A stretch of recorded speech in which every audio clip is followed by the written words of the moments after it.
Hello, स्वागत है आपका मेरे इस यूट्यूब चैनल कुमार कॉन्सेप्ट पे। तो आज हम लोग बहुत दिनों के बाद आपसे मिल रहे हैं और आपके एग्ज़ाम को लेके जो कि यूपीपीसीएस 2024 अक्टूबर में आयोग द्वारा कंडक्ट कराया जा रहा है उसको नज़र में रखते हुए मैंने भूगोल की सारी क्लास आज से कंटिन्यू करने वाला हूँ, जिसमें आपको प्री में जितने भी क्वेश्चन यहाँ से फंसेंगे आपको वहाँ पे बहुत हेल्प होगी। तो इस क्लास को 1 महीने के अंदर, 1 महीने से कम ही अंदर में 20-25 दिन में सारे टॉपिक को मैं टच करूँगा, जिससे कि आप आसानी से वहाँ क्वेश्चन कर ले जाएँ। तो चलिए, तो आज हम आर्द्रता तथा वर्षण के बारे में आपसे डिस्कस करेंगे। आर्द्रता और कॉन्सेप्ट के साथ फैक्ट को भी आपको यहाँ पे परिचय या रूबरू कराया जाएगा और ये क्लास बहुत ही इंपॉर्टेंट है सभी बच्चों के लिए। वायुमंडल, अब देखिए आर्द्रता के बारे में हम लोग यहाँ बात कर रहे हैं। किसके बारे में? आर्द्रता। आर्द्रता होती क्या है? सबसे बड़ी बात है आर्द्रता। देखिए आर्द्रता, आर्द्रता वायुमंडल में विद्यमान जलवाष्प की मात्रा को आर्द्रता कहते हैं। ये आर्द्रता यहाँ पर ऐसे रहेगा, मिस प्रिंट हुआ है। यद्यपि वायुमंडल में प्रति इकाई आयतन में इसकी मात्रा मात्र 4% तक ही होती है, फिर भी ये मौसम और जलवायु के निर्धारण में इसकी महत्वपूर्ण भूमिका होती है। ठीक, वायुमंडल में इसकी मात्रा मात्र 4% तक ही होती है, फिर भी मौसम और जलवायु के निर्धारण में आर्द्रता की एक महत्वपूर्ण भूमिका होती है। और जो वायुमंडल में विद्यमान जलवाष्प की मात्रा है, जो वायुमंडल है उसमें विद्यमान जलवाष्प की मात्रा को हम क्या कहते हैं? आर्द्रता कहते हैं। ठीक, और जलवाष्प की यह मात्रा स्थान और समय के अनुसार परिवर्तनशील है। जैसे कि जलवाष्प की यह मात्रा स्थान और समय के अनुसार बदलती रहती है। स्थल की अपेक्षा सागरों पर वाष्पीकरण अधिक होता है। जैसे भारत ही है,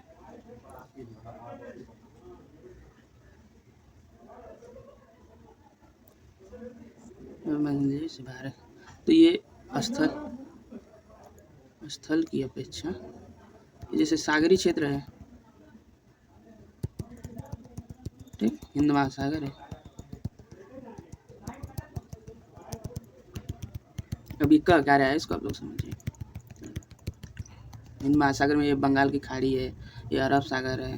ठीक, तो स्थल की अपेक्षा सागरी क्षेत्रों में क्या होता है कि सबसे ज़्यादा वो होता है वाष्पीकरण, क्या होता है? वाष्पीकरण अधिक होता है, परंतु 10 डिग्री उत्तरी अक्षांश और 10 डिग्री दक्षिणी अक्षांशों के मध्य महाद्वीपों पर सर्वाधिक वाष्पीकरण होता है, जबकि महासागरों पर सर्वाधिक वाष्पीकरण दोनों गोलार्धों में 10 डिग्री से 20 डिग्री उत्तरी एवं दक्षिणी अक्षांशों के मध्य देखे जाते हैं। ठीक, ये तो आर्द्रता का कॉन्सेप्ट था। आर्द्रता के कॉन्सेप्ट को आप लोग समझ गए होंगे। अब ये चीज़ें हैं, आप इसको समझ जाइएगा।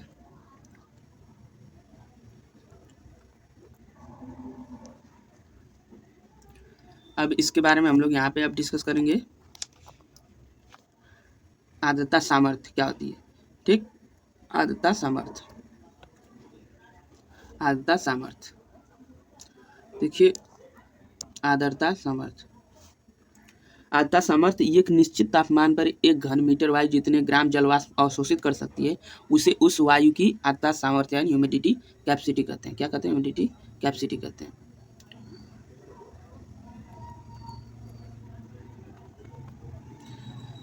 देखिए, एक निश्चित तापमान पर 1 घन मीटर वायु में जितने ग्राम जलवाष्प अवशोषित कर सकती है, 1 घन मीटर वायु जितने जल वाष्प अवशोषित कर सकती है उसे उस वायु की आर्द्रता सामर्थ्य यानी ह्यूमिडिटी कैपेसिटी कहते हैं।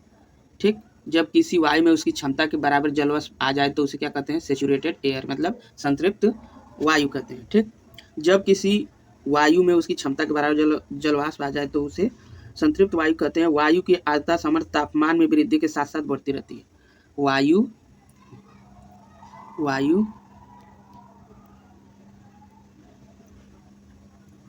की आर्द्रता सामर्थ्य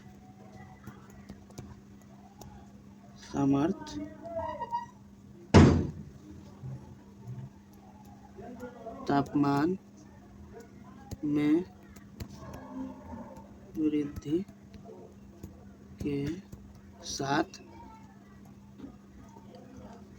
के साथ साथ क्या होती है? बढ़ती रहती है। ये तो ऐसे मैं लिखवा दे रहा हूँ, लेकिन इसको आप समझते रहिए। ठीक, बढ़ती जाती है जिस न्यूनतम तापमान पर, अब ये देखिए वायु की आर्द्रता सामर्थ्य जो होता है तापमान में वृद्धि के साथ साथ वृद्धि के साथ साथ बढ़ती जाती है। क्या कहती है, तापमान में जैसे वृद्धि होगा वैसे ही बढ़ती जाती है। ठीक, तापमान में वृद्धि के साथ साथ अब जिस न्यूनतम तापमान पर कोई वायु संतृप्त हो जाए उसे उष्णांक बिंदु कहते हैं। क्या कहते हैं, जिस भी न्यूनतम यानी कम से तापमान पे जिस न्यूनतम तापमान पर कोई वायु संतृप्त हो जाए, सेचुरेटेड हो जाती है, ठीक, उसे उष्णांक बिंदु ड्यू पॉइंट कहा जाता है। आर्द्रता 3 रूप से, देखिए आर्द्रता को 3 रूपों में प्रकट किया जाता है जो निम्न है। अब देखिए आर्द्रता को 3 रूपों से हम लोग, ये 3 रूप ये है, देखिए ये ठीक है। पहला है निरपेक्ष आर्द्रता, जिसे हम कहेंगे इंग्लिश में एब्सोल्यूट ह्यूमिडिटी, ABSOL,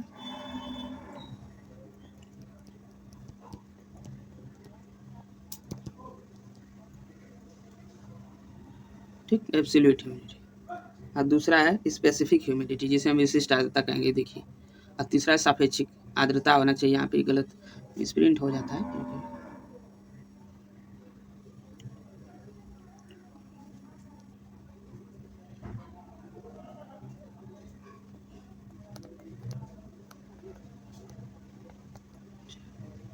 सापेक्षिक आर्द्रता।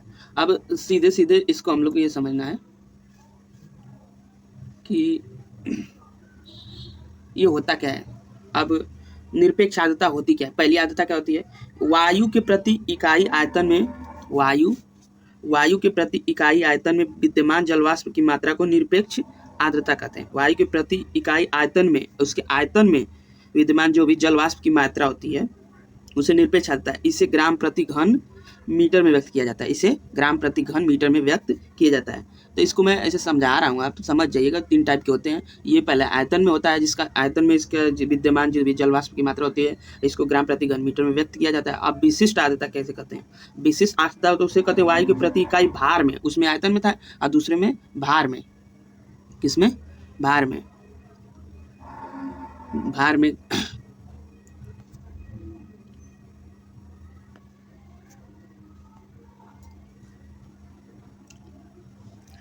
ये भार में क्या कहते हैं कि इसे व्यक्त करते हैं।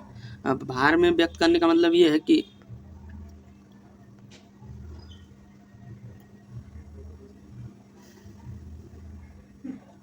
वायु के प्रति इकाई भार में जलवाष्प की मात्रा को विशिष्ट आर्द्रता कहते हैं। वायु के प्रति इकाई भार में जलवाष्प की मात्रा को विशिष्ट मात्रा कहते हैं। इसे ग्राम प्रति घन सेंटीमीटर में व्यक्त किया जाता है। ठीक, चूंकि विशिष्ट आर्द्रता का जलवाष्प की मात्रा से सीधा संबंध होता है, तो यह आर्द्रता के मापन की सबसे उपयुक्त विधि है। ठीक, अब इसी के साथ हम लोग आएंगे सापेक्षिक, ये सबसे इंपॉर्टेंट है, जिसे हम रिलेटिव ह्यूमिडिटी कहते हैं। क्या कहते हैं, रिलेटिव ह्यूमिडिटी। इससे तो हम लोग कहेंगे स्पेसिफिक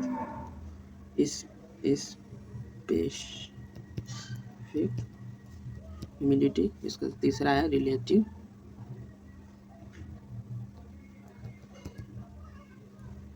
ह्यूमिडिटी, जिसे हम सापेक्षिक आर्द्रता कहेंगे। अब सापेक्षिक आर्द्रता होती क्या, किसी भी तापमान पर वायु में उपस्थित जलवाष्प तथा उसी तापमान पर उसी वायु की आर्द्रता सामर्थ्य के अनुपात को सापेक्षिक आर्द्रता कहते हैं। इसे प्रतिशत में व्यक्त किया जाता है। जब आर्द्रता क्या होती है, 100% हो जाती है, मतलब किसी वायु में ह्यूमिडिटी 100% होती है, अर्थात वायु संतृप्त अवस्था में आ जाती है, मतलब सेचुरेटेड आ जाती है, तो संघनन प्रारंभ हो जाता है। और गुरुत्वाकर्षण के कारण क्या होता है, वर्षा शुरू हो जाती है। क्या होती है, अब कोई भी एयर सेचुरेटेड हो जाएगी, संतृप्त हो जाएगी, तो वहाँ पे वहाँ पे वर्षा होने की हो जाती है, स्थिति पैदा हो जाती है, अर्थात वायु संतृप्त हो जाती है। अब इसको मैं आगे आपको अभी कुछ जो टर्म्स हैं उसको समझाते हुए मैं चलाऊंगा कि अब संघनन किसे कहते हैं। अब पहले एक चीज़ तो समझिए कि वाष्पीकरण क्या होता है। इसे बीच में आया था ना कि वाष्पीकरण, जैसे आर्द्रता में वाष्पीकरण हो जाता है, तो वाष्पीकरण होता क्या है। देखिए वास्तव में वाष्पीकरण यही होता है जिसे हम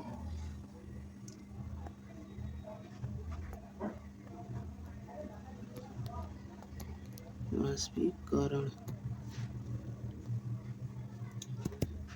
जल के द्रव अवस्था से गैसीय अवस्था में परिवर्तन की प्रक्रिया को वाष्पीकरण कहते हैं। जल के द्रव अवस्था से गैसीय अवस्था में परिवर्तन की प्रक्रिया को वाष्पीकरण कहते हैं। वास्तविक देखिए यही है, 1 ग्राम जल को जलवाष्प में बदलने की लगभग 600 कैलोरी, 1 ग्राम जल को 1 ग्राम जल को जलवाष्प में बदलने के लिए लगभग 600 कैलोरी ऊर्जा की आवश्यकता पड़ती है। जैसे सूर्य की रोशनी पड़ती है तो वो जल क्या होता है, द्रव से गैसीय अवस्था में परिवर्तित होने लगता है। तो इसे 600 कैलोरी 1 ग्राम जल को जलवाष्प में बदलने के लिए 600 कैलोरी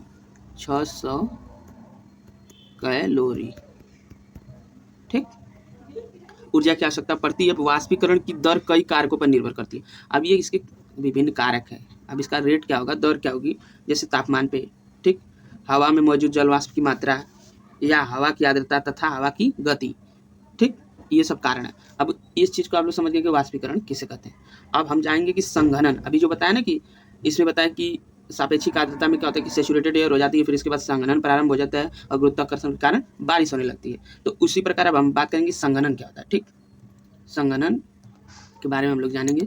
तो चलिए संघनन के बारे में आपसे डिस्कस करते हैं कि जल के गैसीय अवस्था से, ये बहुत ही इंपॉर्टेंट टॉपिक है, जल के गैसीय अवस्था से तरल तथा ठोस अवस्था में परिवर्तित होने की क्रिया को संघनन कहते हैं।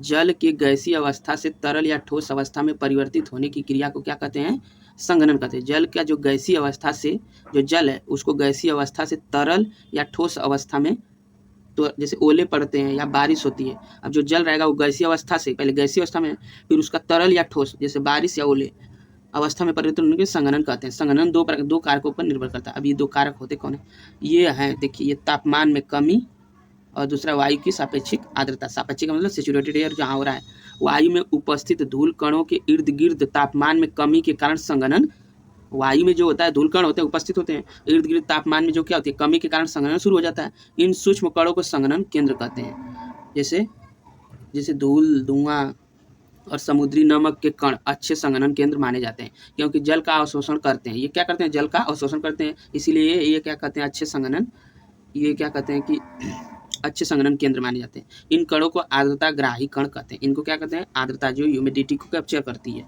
ठीक, कण कहते हैं। अब संघनन के रूप क्या होते हैं, अब यहाँ पे हम चलेंगे। संघनन को तो समझ गए कि तरल या ठोस अवस्था में परिवर्तित होने की क्रिया को संघनन कहते हैं, गैसीय अवस्था से तरल अवस्था या ठोस में, ठीक, इसे संघनन कहते हैं। अब इसके बात करेंगे कि संघनन जो होता है इसके रूप क्या क्या होते हैं। संघनन की प्रक्रिया से, देखिए, संघनन की प्रक्रिया से ओस, कुहरा, कुहासा तथा बादल बनते हैं, जिसे संघनन के रूप कहा जाता है। जब ओशांक हिमांक से, मतलब हिमांक से नीचे होता है तो तुषार, हिम, पछा, मेघ आदि का निर्माण होता है। किंतु जब यह प्रक्रिया से ऊपर होता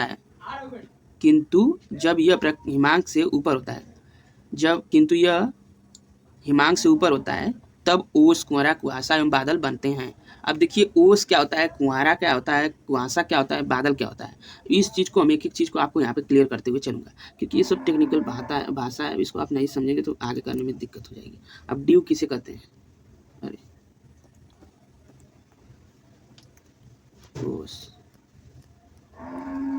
ओस होता क्या है, जैसे हम ड्यू कहेंगे, ठीक।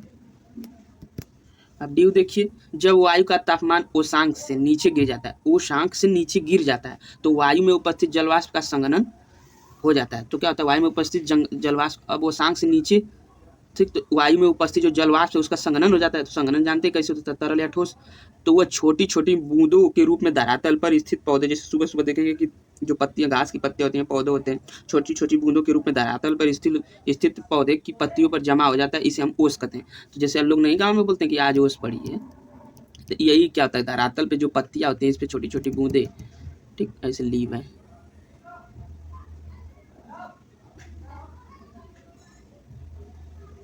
इसकी उसकी बूंदे इस पे पड़ी रहेंगी, ठीक, ये ओशांक है, ये ओस है, ठीक। अब ये ओस है, ओस को तो समझ गए। अब तुषार किसे कहते हैं, पाला किसे कहते हैं, तुषार या पाला, दूसरा है तुषार या पाला, तुषार या पाला। देखिए, जब संघनन एक ऐसे ओशांक पर होता है जो हिमांक से नीचे होता है, जो हिम नहीं बन पाता है उससे नीचे ही होता है, तो अतिरिक्त जलवाष्प द्रव में परिवर्तित हुए बिना ही ठोस, क्या होता है कि अतिरिक्त द्रव जो होते हैं, अतिरिक्त जलवाष्प जो होते हैं द्रव में परिवर्तित हुए बिना ही, अभी द्रव में नहीं परिवर्तित, ठोस हिमकणों के रूप में हो जाता है, जमा हो जाता है, इस प्रकार जमे हुए ओस को हम क्या कहते हैं, पाला कहते हैं या तुषार कहते हैं। ठीक, ये चीज़ें हैं, इनको समझते रहिएगा। अब आएगा तीसरा पे आएगा कुंवारा। देखिए सब इम्पॉर्टेंट है, इसको आप थोड़ा थोड़ा समझ जाइएगा। कुंवारा किसे कहते हैं, कुंवारा फॉग, जिसे हम कहेंगे फॉग। फॉग जो होता है वायुमंडल की निचली परतों में एकत्रित धूल कणों या धुएं के रंजों पर संघनित सूक्ष्म जल पिंडों को कुंवारा कहते हैं। वायुमंडल की जो निचली परत होती है, इसमें एकत्रित जो धूल कणों या धुएं के रंजों पर संघनित सूक्ष्म जल की पिंडे, उस पर संघनित जो जल की पिंडों को कुंवारा कहते हैं। अब जैसे वायुमंडल में जो धूल कण होते हैं, उसमें जब संघनन के बाद उस पर जो जल के कण इकट्ठा हो जाते हैं जैसे, तो उसे हम क्या कहेंगे, कुंवारा कहेंगे। ठीक, ये सब चीज़ें हैं। अब कुंवारा कुहासा में भी अंतर होता है। अब कुहासा किसे कहते हैं, कुहासा या धुंध। ये देखिए कुहासा, अब कुहासा या धुंध इसे कहते हैं। कुहासा भी एक प्रकार का कुंवारा ही है। इसमें दृश्यता 1 किलोमीटर से अधिक तथा 2 किलोमीटर से कम होती है, जबकि कुंवारा में देखिए, कुंवारा और कुहासा में अंतर होता है, उसी प्रकार का होता है, लेकिन जो कुंवारा होता है उसमें 200 मीटर से अधिक दूर नहीं दिखाई देगा। लेकिन कुहासा में क्या होता है, 1 या 2 किलोमीटर से कम, मतलब 1 किलोमीटर से अधिक तथा 2 किलोमीटर से कम, 1 किलोमीटर से अधिक तथा 2 किलोमीटर से कम दिखाई पड़ता है। लेकिन जो कुंवारा होता है, इसमें इसके समय 200 मीटर से अधिक ज़्यादा दूर तक की वस्तु को हम देख पाने में बहुत ही कठिनाई से देख पाते हैं, मतलब नहीं देख पाते हैं, कठिन होता है। 200 मीटर से ज़्यादा देख ही नहीं पाएंगे, कुहासा में, अरे कुंवारा में। लेकिन कुहासा में 1 किलोमीटर से अधिक, 2 किलोमीटर से कम, इतने के बीच में आप लोग देख लेंगे। तो यही अंतर है और सारा कॉन्सेप्ट उनका वही है।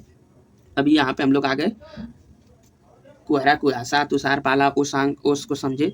अब संघनन के बाद क्या होता है, देखिए अब हम वो आर्द्रता तो पढ़े ही हैं, आर्द्रता अभी पढ़े। अब लेकिन इस चैप्टर का नाम है आर्द्रता तथा वर्षण। तो आर्द्रता के बाद हम लोग यहाँ पे और वर्षण के बारे में डिस्कस करेंगे। तो वर्षण से पहले हम क्या करेंगे, क्लाउड्स यानी बादल को पढ़ेंगे। क्या पढ़ेंगे, बादल को। ठीक, अब देखिए बादल, अब बादल क्या होता है इसको देखिए। पृथ्वी की सतह से काफी ऊंचाई पर वायुमंडल में जलवाष्प, ये जलवाष्प है, जलवाष्प,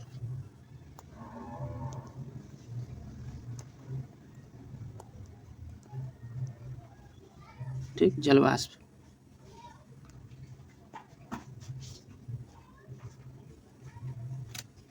जलवाष्प के संघनन के फलस्वरूप निर्मित जलकणों या हिमकणों के समूहन को, क्लस्टर को, जो जलकणों या हिमकणों के क्लस्टर को हम क्या कहते हैं, समूहन मतलब क्लस्टर को क्या कहते हैं, बादल कहते हैं। बादल मुख्यतः हवा की रुद्धोष्म प्रक्रिया, एडियाबैटिक, जिसे हम एडियाबैटिक द्वारा ठंडे होने एवं उसके तापमान के वसांक बिंदु से नीचे गिरने से बनते हैं। गर्म व आर्द्र हवा के ऊपर उठने से, गर्म व आर्द्र जो हम बोले कि जिसमें नमी होती है, जलवाष्प होता है, आर्द्रता सॉरी, के ऊपर उठने एवं ठंडा होने की प्रक्रिया से तापमान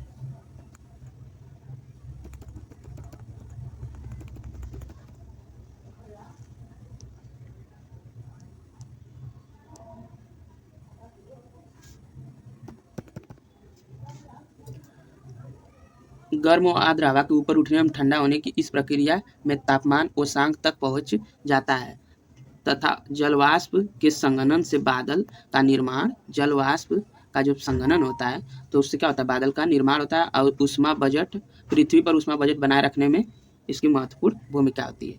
तो ये तो हम लोग बादल के बारे में जाने। लेकिन बादल कितने प्रकार के होते हैं, क्वेश्चन पूछे कहाँ से जाते हैं। अब देखिए बादल को भी प्रकार में डिवाइड किया गया है। तो मुख्यतः बादल को तो हम लोग 3 टाइप्स में बांटे हैं, लेकिन उसके अंदर भी टाइप्स हैं। तो 3 टाइप्स में क्या क्या है उसको मैं आगे आपको दिखाते हुए चलूँगा। अब देखिए बादल का वर्गीकरण। अब जैसे बादल का वर्गीकरण हमें पढ़ना है, बादलों का वर्गीकरण। अब देखिए यहाँ पे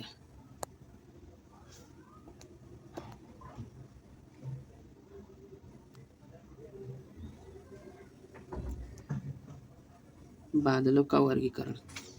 बादलों का वर्गीकरण के क्रम में इनके रूप, सामान्य आकृति, संरचना, ऊर्ध्वाधर विस्तार एवं उनकी ऊंचाई के प्रमुख आधार बनाया जाता है। ऊंचाई, औसत ऊंचाई के आधार पर बादलों को 3 वर्गों में बांटा जा सकता है। मुख्यतः 3 वर्ग में इसे बांटा जा सकता है। सबसे पहले आता है उच्च मेघ। उच्च मेघ जिसे हम 6000 से 12000 मीटर तक, इसकी हाइट कितनी है, 6000 से 12000 मीटर तक के ऊपर के, किससे क्या कहते हैं, उच्च मेघ। अब इसमें उच्च मेघ में 3 टाइप के बादल आते हैं, पश्चात मेघ, पश्चात बस्तरी मेघ, पश्चात कपासी मेघ। अब इसको भी हम लोग देखते हुए चलेंगे। देखिए उच्च मेघ के अंतर्गत पश्चात मेघ किसे कहते हैं? ये आसमान में सबसे अधिक ऊंचाई पर सफेद रेशम की भांति कोमल एवं वह बिखरे मेघ होते हैं। ये हिमकड़ से बने होते हैं, हिमकड़ों से बने होते हैं। किससे बने होते हैं? हिमकड़ों से बने होते हैं। तो आप जान गए कि उच्च मेघ किसे कहते हैं? ये हिमकड़ों से बने होते हैं। ठीक, इसलिए इनसे वर्षा नहीं होती है। चक्रवात के आगमन के क्रम में सबसे पहले यही मेघ दिखाई पड़ते हैं, इसलिए ये मेघ चक्रवात के आगमन का सूचक होते हैं। ये मेघ क्या होते हैं? पश्चात मेघ, ये उच्च मेघ के अंतर्गत आते हैं, ये चक्रवात के आगमन का सूचक है। ठीक, अब पश्चात स्तरीय मेघ, पश्चात स्तरीय मेघ किसे कहते हैं? ये वृहद क्षेत्र में दूध या चादर की भांति होती है। बहुत मतलब दूध जैसे चादर की भांति फैले होते हैं। इनके कारण सूर्य और चंद्रमा के चारों ओर प्रभामंडल जो होलो होता है, सूर्य और चंद्रमा के चारों तरफ प्रभामंडल जो होता है होलो का निर्माण होता है। और चक्रवात के आगमन के क्रम में पश्चात मेघों के तत्काल बाद यही मेघ दिखाई पड़ते हैं तथा इसी प्रकार ये भी निकट भविष्य में चक्रवात के आगमन का क्या होता है? सूचक होता है। मतलब चक्रवात को बताने से पहले ही का। अब तीसरा होता है जिसे हम पश्चात कपासी मेघ कहते हैं। ये सफेद रंग के छोटे छोटे गोले की भांति दिखाई पड़ते हैं। तो ये जो होते हैं सफेद रंग के होते हैं। कौन? पश्चात कपासी, जैसे तीसरे वाला है, पहले के अंदर में ये देखिए तीसरे वाला पश्चात कपासी में ये सफेद रंग का जो होता है छोटे छोटे गोले के दिखाई पड़ते हैं तथा प्रायः समूह या लहरनुमा दिखाई देते हैं। ठीक है, अब इसमें तो हो गया। अब तीसरे में हम लोग आ जाएंगे। अब ये है मध्य मेघ। मध्य मेघ 2000 से 6000 की मीटर इसकी हाइट होती है। ऊंचाई 2000 से 6000, 2000 से लेकर 6000, वो 6000 से 12000। अब इसमें दो टाइप होते हैं, उच्च स्तरीय मेघ और एक होता है उच्च कपासी मेघ। ये जैसे उच्च स्तरीय मेघ और एक उच्च कपासी मेघ। तो उच्च स्तरीय मेघ कहते हैं ये भूरे अथवा नीले रंग के लगातार चादर की भांति फैले होते हैं। ठीक, फैले छोटे स्तरों वाले बादल होते हैं। इनके छाए रहने से सूर्य का प्रकाश धुंधला और स्पष्ट नहीं देता। इनसे विस्तृत क्षेत्रों पर लगातार वर्षा होती है। ठीक, उच्च स्तरीय मेघ में जो कि मध्य मेघ में के अंतर्गत आता है। उच्च स्तरीय मेघ में इसमें क्या होता है कि भूरे अथवा नीले रंग के लगातार चादर की भांति फैले होते हैं। फैले छोटे स्तरों वाले बादल होते हैं। इनके छाए रहने से सूर्य का प्रकाश धुंधला व अस्पष्ट दिखाई देता है। इनसे विस्तृत क्षेत्रों पर लगातार क्या होती है? वर्षा होती है। ठीक, इनमें इनसे विस्तृत ये जहाँ पे विस्तृत रहेंगे यहाँ पे लगातार क्या होगी? वर्षा होगी। अब उच्च कपासी मेघ किसे कहेंगे? ये दूसरे नंबर का बादल है। इसमें क्या कहते हैं? ये सफेद एवं भूरे रंग के पतले गोलाकार धब्बे की तरह दिखाई देते हैं। संपूर्ण आकाश में ये महीन चादर के रूप में बिखरे हुए होते हैं। ये सफेद एवं भूरे रंग के होते हैं। पूरे आकाश में महीन चादर के जैसे बिखरे हुए होते हैं। ठीक, अब निचले स्तर पे आ जाइए, सबसे इंपॉर्टेंट है, इसको समझिएगा आप लोग। देखिए इससे हम ये कहेंगे। अब निचले स्तर में बहुत सारे आएंगे, बहुत नहीं है, तो 5 टाइप के हैं। जैसे स्तरीय मेघ कहेंगे। क्या कहेंगे? पहला है स्तरीय मेघ। अब अस्तरीय मेघ को हम लोग समझेंगे कि अस्तरीय मेघ होता क्या है। अस्तरीय मेघ क्या होता है कि ये धरातल के निकट कुहरे के समान बादल हैं। इनमें कई परतें पाई जाती हैं। सामान्यतः ये आकाश में पूरी तरह छाए रहते हैं और शीतोष्ण कटिबंधी, एक अब जब कटिबंध में बताऊंगा तो जैसे उष्ण कटिबंध, शीतोष्ण कटिबंध, शीत कटिबंध, ये सब चीज़ें आएंगी। तो शीतोष्ण कटिबंध शीत ऋतु में दो विपरीत स्वभाव वाली वायु राशियाँ होती हैं। दो विपरीत स्वभाव वाली वायु राशियों के मिलने से इनका क्या होता है कि निर्माण हो जाता है। अब दूसरा आ जाएगा यहाँ, पहला ये दूसरा स्तरीय कपासी। ये किसके अंतर्गत आ रहा है? निचले वाले जो होती है, निचले मेघ के अंदर 2000 मीटर तक इसको ऊंचाई होती है। ये हल्के भूरे या सफेद रंग के गोलाकार धब्बों के रूप में मिलते हैं तथा ये जाड़े के मौसम में प्रायः संपूर्ण आसमान को ढक लेते हैं। ये सामान्यतः साफ मौसम के, ये इसमें क्या होता है? स्तरीय ये जाड़े के मौसम में ढक लेते हैं और ये साफ मौसम के सूचक है। किसके? साफ मौसम के सूचक है। अब ये दो हो गया, स्तरीय कपासी और एक स्तरीय मेघ। अब इसमें तीसरा है कपासी मेघ। देखिए कपासी मेघ में क्या होता है कि इनका आकार गुंबदाकार व फूल गोभी की भांति होता है, जिनका आधार क्षेत्र समतल पाया जाता है। हाँ जी सर, तो उसे बताओ थोड़ा रिकॉर्डेड करो था। तो ये देखिए कि अब यहाँ पे मैं कपासी मेघ के बारे में बात कर रहा था आपसे।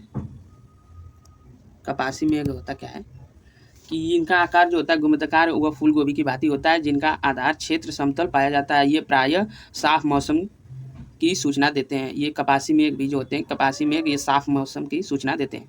अब चौथा पे है कपासी वर्षी मेघ। अब ये थोड़ा सा इंपॉर्टेंट है, देखिए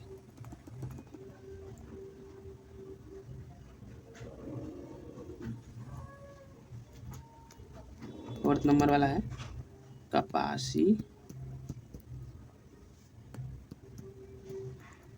वर्षी मेघ।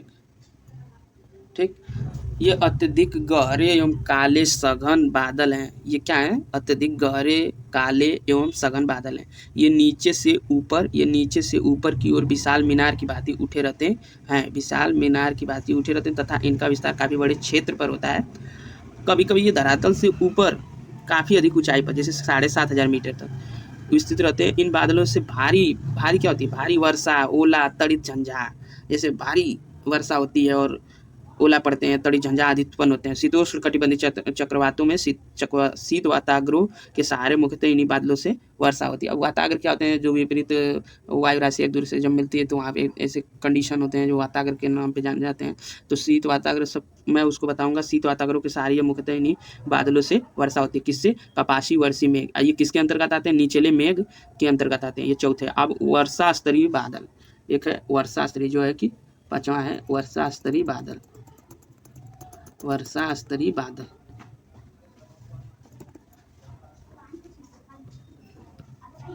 वर्षा स्तरीय बादल। वर्षा स्तरीय बादल क्या होता है? वर्षा, ये धरातल से कम ऊंचाई पर स्थित घने काले व विस्तृत बादल हैं। इनके छाने पर अंधकार सा छा जाता है। देखते हैं कि कभी कभी होता है कि अंधकार एकदम छा रहता है, क्योंकि इनकी अधिक सघनता के कारण सूर्य का प्रकाश धरती तक, ये ज़्यादा अधिक सघन होते हैं जिससे सूर्य के प्रकाश धरती तक नहीं पहुंच पाता। ये बादल वायुमंडल में आर्द्रता को बढ़ा देते हैं। जैसे इसी बादल की वजह से वायुमंडल में ह्यूमिडिटी बढ़ जाती है, जिसके परिणाम से शीघ्र वर्षा होने लगती है। अब आर्द्रता बढ़ जाएगी तो क्या होता है? सैचुरेटेड एयर ज़्यादा, मतलब वहाँ पे जल्दी क्या होता है? संतृप्त हो जाएगा, शीघ्र होने लगती है, तो फिर इसके परिणाम स्वरूप वर्षा होने लगती है। और शीतोष्ण कटिबंधीय चक्रवातों में उष्ण वाताग्रोह के सहारे इन्हीं बादलों से वर्षा प्राप्त होती है। अब ये तो हम लोग बादलों के प्रकार समझे कि उच्च प्रकार के बादल होते हैं, मध्य प्रकार के बादल होते हैं, तीसरा है निचले प्रकार के, जिसमें हम उच्च में 6,000 से 12,000 में, जैसे 50 मेघ, 50 स्तरीय मेघ, 50 कपासी मेघ, और मध्य स्तरीय में 2,000 से 6,000 मीटर तक इसकी हाइट होती है। उच्च स्तरीय मेघ दूसरा होता है उच्च कपासी मेघ, और इसमें आ गया तीसरा में निचले मेघ में हम लोग इसको पढ़े हैं अभी कि उच्च स्तरीय मेघ तो पढ़े ये मध्य मेघ में था। अब निचले में आया था स्तरीय मेघ, स्तरीय कपासी, और फिर कपासी मेघ। और कपासी मेघ में ये साफ़ सुथरा बादल, मतलब साफ़ मौसम का दृश्य। लेकिन सबसे ज़्यादा देखिए कपासी वर्षी मेघ जो चौथा टाइप का था, ये तीसरे के अंतर्गत आता है निचले मेघ में, 2,000 मीटर तक इसकी ऊंचाई होती है। ये अत्यधिक गहरे काले सघन बादल होते हैं कपासी वाले। इसमें भारी वर्षा और तड़ित झंझा, ओले ये सब होते हैं। लेकिन वर्षा स्तरीय बादल जो बहुत अधिक घने होते हैं, जिसकी वजह से पृथ्वी पर सूर्य की किरणें जो होती है नहीं आ पाती, जिससे अंधकार छा जाता है। और अंधकार छाने की वजह से वहाँ पे वायुमंडल में आर्द्रता बढ़ जाती है। वायुमंडल में आर्द्रता बढ़ने की वजह से यहाँ पे भारी वर्षा होने लगती है। तो वर्षा, अब इस प्रकार से हम इसको समझे कि वर्षा के होने के निम्न प्रकार के बादलों का निर्माण कैसे हुआ, और इसमें आर्द्रता की क्या भूमिका है, और वह आर्द्रता कैसे कैसे होती है, इस कॉन्सेप्ट को हम लोग यहाँ पे समझे हैं। और इसके बाद फिर अब हम आगे बात करेंगे वर्षा या वर्षा जो से वर्षा। देखिए वर्षा जब जलवाष्प युक्त वायु ऊपर को उठती है। वर्षा में मैं एक कॉन्सेप्ट, जब जलवाष्प युक्त वायु ऊपर की ओर उठती है तो तापमान में कमी आने के कारण उसका संघनन होने, जैसे नीचे गर्म हवा है। अब ये नीचे से गर्म हवा जब अपने साथ वाष्प लेके ऊपर की तरफ जाएगी, गर्म होती है तो हल्की होकर फिर ऊपर जाने लगती है। तो जब ऊपर जाएगी तो तापमान में कमी आने के कारण उसका फिर क्या होता है? संघनन होने लगता है। तो परिणाम स्वरूप मेघों का निर्माण होता है, और कुछ समय बाद मेघों में जलवाष्प की मात्रा अधिक हो जाती है तथा वायु उसे संभाल नहीं पाती है। फिर हवा कब तक उसे संभाल नहीं पाती है। फलस्वरूप ये वर्षा के विभिन्न रूपों का कारण बन जाती है। इसमें विभिन्न प्रकार के कारण, जैसे विभिन्न रूपों का कारण बन जाती है। उत्पत्ति के आधार पर वर्षा को 3 प्रकार में वर्गीकृत किया गया। अगर उत्पत्ति के आधार पर देखा जाए तो वर्षा को 3 प्रकार से वर्गीकृत किया गया है। अब इसमें पहले आती है संवहनीय वर्षा, फिर दूसरे पर्वतीय वर्षा, फिर तीसरा चक्रवाती वर्षा। तो ये मैं आपको अगली क्लास में, ये क्लास ज़्यादा लंबी ना हो जाए, इसको मैं सोच रहा हूँ कि यहीं पर रहने दूँ। लेकिन अगर आप लोग को जैसी वीडियो लगेगी उसे बताइएगा, फिर उसके बाद हम लोग डिस्कस करेंगे कि कैसी ये क्लास थी। और इसके साथ साथ यूपीपीसीएस और आरओ के एग्जाम के लिए आप लोग तैयार होते रहिए। और मैं इसके बाद वर्ल्ड मैपिंग भी कराऊंगा। वर्ल्ड मैपिंग में जहाँ से पीसीएस में क्वेश्चन पूछे जाते हैं, और आरओ के लिए बहुत ही लाभदायक पूर्ण होगा। तो ज़्यादा से ज़्यादा आप लोग इसको थोड़ा देखिएगा कि कैसा है, और शेयर भी कर दीजिएगा, क्योंकि शेयर करेंगे तो ज़्यादा बच्चों का, इसमें कम समय है सबके पास, तो लाभ उन्हें भी मिलेगा, और इससे तो मैं भी मोटिवेट होकर और अच्छी वीडियो आपको बना के और मटेरियल उपलब्ध कराऊंगा। अगर आपकी डिमांड होगी तो मैं ऑनलाइन क्लासेस भी लेने को अभी हूँ सक्षम, तो मैं ऑनलाइन क्लासेस भी लूँगा और उसका टाइम आपको बता दिया जाएगा। और मेरे इस यूट्यूब चैनल पे आप लोग सारी वीडियो देख लीजिएगा, जो भी पिछले की जो इंडियन ज्योग्राफी है, जिसमें मैंने नदियाँ, पहाड़, पर्वत, दर्रे और सब चीज़ें बताई है, उसको आप पीछे प्लेलिस्ट में जाके इंडियन ज्योग्राफी में जाके देख लीजिएगा। पॉलिटी की भी क्लासें मैं कंटिन्यू करने जा रहा हूँ, जिसमें आपको जहाँ से आयोग UPPSC Uttar Pradesh public service commission ये क्या कहते हैं कि जो भी क्वेश्चन पूछेगा पीसीएस में, वहाँ से बहुत हेल्प हो गई आपको। तो अभी तक के लिए मेरी वीडियो में आप लोग देखिएगा, कोई भी दिक्कत होगी कमेंट के माध्यम से बताइएगा, और जो भी क्वेश्चन होगा, जो डाउट होगा, आप कमेंट के माध्यम से मुझसे पूछ सकते हैं। और उस पर वैसे भी मेरे यूट्यूब चैनल में मेरा नंबर है, तो आप उस पर कॉल कर सकते हैं, आपको तुरंत उसका वो मिल जाएगा और ऑनलाइन क्लासेस चलेंगी। तो चलिए ठीक है, आज के लिए इतना ही काफ़ी। अगले दिन से मैं थोड़ा वर्षा को क्लियर करूँगा, कितने टाइप के वर्षे होते हैं इसको बताते हुए फिर मैपिंग पे मैं आऊँगा, मैपिंग से जहाँ से आपको क्वेश्चन पीसीएस वाले पूछे जाते हैं। थैंक यू दोस्तों।